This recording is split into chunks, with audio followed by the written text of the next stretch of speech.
पुढच्या युगामध्ये पूर्ण होईल. ह्या अवतारात तेवढं बोलल्या आणि तो युग संपला, सत्ययुग संपला, तर त्या युग लागला. देवाला आठवण आहे परंतु कासवाला आठवण नव्हते का? राहते आहे. आता मला सांगा, काल जेवण केलं तुम्हाला आठवण आहे? आम्हाला करत नाही. मला आम्ही सकाळी जेवलं की दुपारी विसरून टाकतो. एक असंच होतं, सांगतो तुम्हाला. एक सकाळी जेवण केलं 8 वाजता, तर अर्ध्या तासामध्ये विसरायचं. बायकोला म्हणायचं मी जेवलं होय म्हणायचं. तिने म्हणायचं तुमच्या तोंडात माझ्या हातात खाल्लं मी म्हणायचं. मग जाताना त्याच्या हाताला भात लावायचं. या आठवण म्हणून असं करता करता एक दिवस काय झालं, तिच्या घराला मेहुणा आला. मेहुणा म्हणजे बायकोचा भाऊ. बाईनं आपल्या भावाला जेवढं करते नवऱ्याच्या भावाला विचारणार. खरं सांगा तुम्ही, आपला भाऊ आवडता का नवऱ्याचा भाऊ आवडता? खरंच सांगत जाऊ तुम्ही, आपला भाऊ आवडता.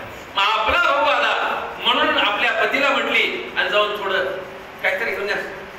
आता पुरण पोळी म्हटली, ह्याला पिशवी दिली. ह्याला गावात ते विसरायचं होतं, याला आता खाल्लं विसरायचं.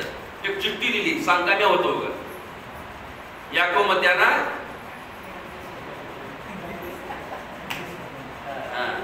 फक्त चिठ्ठी घेतलं, चिठ्ठी घेऊन आणि पैसे दिले. ह्या काही घेऊन या म्हटले. इथून एक 4-5 किलोमीटर कुठलं तर बाजार समजा, तिथं चंडर समजा, तिथपर्यंत गेलं. म्हणजे चिठ्ठी घेतलं, पिशवी घेतलं, निघालं. निघून ज्या वेळेस तिथे गेल्या विसरलं मी कशाला आलो, का आलो, सगळं विसरलं. सकाळी 8ला गेलं बाय, 9 वाजले, 10 वाजले, 11 वाजले. पिशवी तिकडे, त्यानं तिकडे, चिठ्ठी तिकडेच. मग 11 वाजता हे बाई स्वयंपाक करायचं. पुन्हा हे गेली भाजी बाई हुडकीत. मग जालो तर एका डब्यावर सिगरेट ओढत बोलायचं, फक चालू केले. मग बायकोला बघितलं, का हो तुम्हाला काही वाटतंय का? 8 वाजता आलो आणि 11 वाजल्यात. आणि बायकोला विचारते तू कोण विचारते हिला. बायकोला विचारले तुला मी कुठतर बघितल्यासारखं वाटतंय. मी तुमची बायको, खरंच माझी बायको नाही, मला याच्यासाठी वाटलं. असं विसर पडले. मला सांगा, आणि सत्ययुगामध्ये असलेला कासव त्रेतायुगामध्ये विसरला आणि त्रेतायुगाचा प्रवेश लागलेला आहे. आणि त्रेतायुगाच्या प्रवेशामध्ये मागे कासव होता आणि त्रेतायुगामध्ये झाला पुळ्याचा. आणि पुळ्याचा गोहक झाला. बरोबर रामचंद्र लक्ष्मण सीता वनवासाला निघाले, माहित आहे की तुम्हाला. आणि गंगेच्या काठावर रामप्रभू आले. रामप्रभू आल्या गोहकाला आनंद वाटलं. गोहकानं रामाला आपल्या नावेमध्ये बसवला, गंगेचं पाणी आणलं आणि रामाची पूजा केला. कोण? गोहक. मागे का होता? कासव. पूजा केला. कशाने पूजा केला? पाण्यानं. संकल्प कोणता होता? रामचा असं चाललंय असं पुढे सांगतो तुम्हाला. पुन्हा देवाने म्हटलं इथंही चुकलं. आठवण कुठली हो आम्हाला सकाळीच याद राहत नाही. आता मागच्या वर्षात माहिती काय. मग देवाने म्हटलं इथे चुकलं म्हणला. आणि देवाला विचारला, देवा तुम्ही कुठं चालला? मी चालू वनवासाला. 14 वर्ष पूर्ण झाली की मात्र मी परत येईल. गोहकाचा निश्चय होता, ज्या वेळेने आम्ही देवाला बघितलेला आहे, ज्या वेळेने आम्ही रामाला बघितलो, त्या वेळेने मात्र आम्ही संसार बघणार नाही हा निश्चय गोहकाने केला आणि आपल्या डोळ्याला काळी पट्टी बांधला. हा गोहकाचा डोळ्याचा होता, पट्टी बांधला काळा. आणि रामाला म्हणलं, रामा जोपर्यंत तुम्ही माझी भेट घेणार नाही, जोपर्यंत तुम्ही लंकेला जाऊन रावणाला मारणार नाही, जोपर्यंत ज्या वेळेस इथं येणार नाही, तोपर्यंत मी प्रपंचही बघत नाही. फक्त तुम्ही आल्या तुमचे डोळे बघते म्हणून काळी पट्टी बांधला गोहकाला. भाव आले गोहकाचा. तोही युग संपला. आणि देवाने म्हटलं ह्या युगात मी ह्याला आठवण नाही. पुढे द्वापार युग लागला कृष्ण परमात्माचा.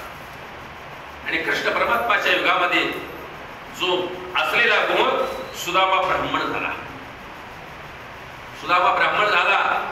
आता सुदामा ब्राह्मण झाला परंतु दारिद्र्य का आलं? हे परतंत्र होतं, स्वातंत्र्य नव्हतं. एक कबरींची नावाची बाई होती ऋषी. त्या ऋषीने दररोज हरभरे खाऊन जप करायचं. सकाळी हरभरे भिजू घालायचं, दिवसभर रात्रभर हरभरे भिजायचे, कपड्यामध्ये बांधून ठेवायचं. दुसऱ्या दिवशी मात्र ते चणे खाऊन मात्र अनुष्ठान करायचं. असं करता पुष्कळ दिवस झाले. रात्री ही बाई आश्रम होतं, झोपडीमध्ये झोपली. असलं आपलं गठोडं बांधली. डोक्याच्या बाजूला मात्र ज्यावेळेस गठोडं आहे, रात्री 12-1 वाजले. झोपीमध्ये गठोडं बाजूला सरकलं हरभऱ्याचं. तिथून चोर जात होते. चोराने म्हणलं, अरे इथं काहीतरी दिसतंय गबाळ. मग चोर ते बिंडे घेतले, प्रकाशात गेले. पहाटे 5 वाजले तर हरभरे दिसले. त्याला वाईट वाटलं चोरावाला. तिने म्हटले, रात गेली काहीतरी असं हरभरे. वाईट वाटलं. ते गठोडं टाकले. ते येऊन पडलं संदीपान आश्रमाच्या मध्ये. कृष्ण परमात्माच्या गुरुच्या आश्रमामध्ये येऊन पडले पिंड हरभऱ्याचं. ही बाई उठली. सकाळी इकडे पाहते तिकडे पाहते, हरभरे नाही. राग आलं आणि सगळं अनुष्ठानचं बळ होतं, तपासचं बळ होतं. त्या बाईनं दुसरून श्राप दिली, जो कोणी माझे हरभरे खाईल, जो कोणी माझी चणे खाईल, त्याला 18 अक्षरी दारिद्र्यता प्राप्त होईल. 18 अक्षरी दारिद्र्यता प्राप्त. तेवढं बोलल्या हे कृष्णालाही कळलं, देवालाही कळलं. कृष्णाला सुदामालाही कळालं आणि देवालाही कळलं. सुदामा अंधकारामध्ये विचार केला, हे हरभरे हे चणे देवाला खाऊ द्यायचं. बघा भाव सुदामाचा. जरी देव हरभरे खाल्ला, देवाला जरी दारिद्र्य आलं तर जग दारिद्र्य होईल. बघा भाव सुदामाचा. देवासाठी मात्र ते चणे सुदामा बाजूला जाऊन खाल्ला आणि स्वतः दारिद्र्यामध्ये प्राप्त झाला.